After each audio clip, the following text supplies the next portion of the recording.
Hello and welcome, ladies and gentlemen. I'm Razor, and this is Swords and Soldiers.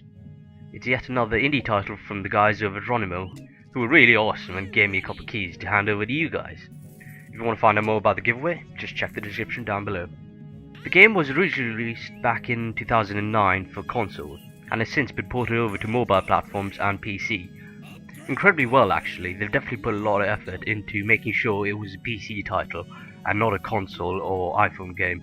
I've seen a sudden influx of iPhone games being ported over to PC and Steam, more importantly.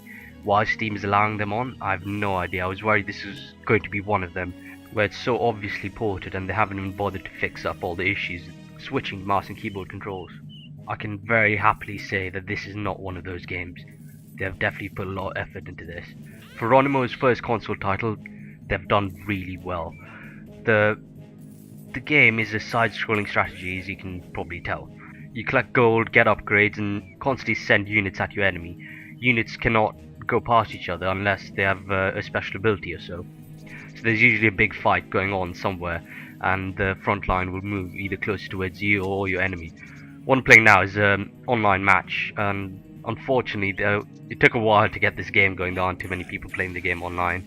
However, you can play with bots, and there's multiple difficulties to choose from, and in addition to the 3 races you can play in multiplayer, each one of them has their own campaign. These missions are just like any other RTS out there. They start you off slow, give you just 1 or 2 units, and slowly give you more until it builds up. It's really fun, and they have a really silly sense of humor. It goes with the simple art style. The game is all about timing. What do you do when? Should I buy more workers? Should I try and get some more gold? Should I go for the upgrade, or should I rush him? Each race has their own spells, units, and abilities, and like I said, it's all about timing. Should I go with the axe thrower, who's much slower, though he can do a lot more damage? This is the second game I'm having with this guy, and in the first game what happened was I kept casting spells to hold off his units like I'm doing now, and then towards the end he sent a wave of units at me, but backing him up, he had a whole bunch of mana he hadn't spent from the start, and that absolutely wrecked me. Like I said, it's all about timing and tactics. There's a surprising amount of tactics you can employ for a 2D side-scroller, and the game just works. It's brilliant. I'd expect nothing less of Ronimo. They're definitely up there as one of my favourite indie developers. They even released a demo of the first console game they ever worked on, but did not release. And you can find out more about that, or even play it if you want to try it. It's completely free. There'll be a link at the end of my video. Just click on the video playing on screen once the outro starts. Again, I noticed the guy's being a bit stingy with his mana, so he's got a bunch of mana to spare and he keeps shooting down my units. What he doesn't realise is, and what I just found out during this match, is that you can shoot down the guy on the turret so that he can't fight anymore. And that was quite a big help, though he didn't realise the same thing and did not shoot down my guy. So I got a slight advantage there just because of that tactic, and I was able to push through.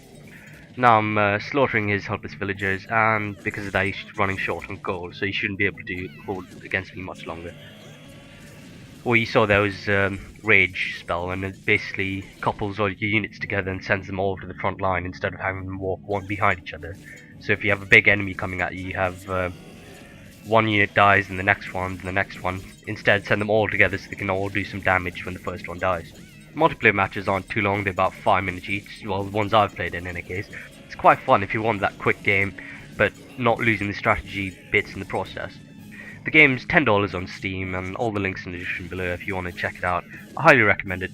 It is a hell of fun. Kudos to this guy, he's holding out really well.